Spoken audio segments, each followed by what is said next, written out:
When we are born, we are primarily governed by the pleasure principle, which is just, I am seeking satisfaction of this kind of impetus or instinct by forming that drive, channeling it into specific objects that then will satisfy it. But this aim, this drive, is something that can exist independently of the objects that do satisfy it. So the pleasure principle, which is grounded in these drives, is something that is primary to the objects that stimulate them. The reason why this is interesting is because when the pleasure principle begins to confront reality principle, it doesn't go away, it just transforms. So when we start relating to reality as we're growing up, the pleasure principle doesn't just disappear, it instead turns into the ability to fantasize.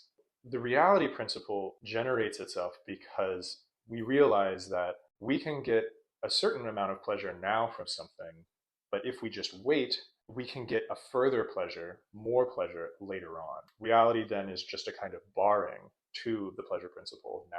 What ends up happening is we as a subject begin to relate to reality more as this thing that we have to wrestle with, come to terms with. But something breaks away from this and becomes interiorized as a way that we as subjects can acquire pleasure now without needing to wait at all. And this is by conjuring imaginary scenarios.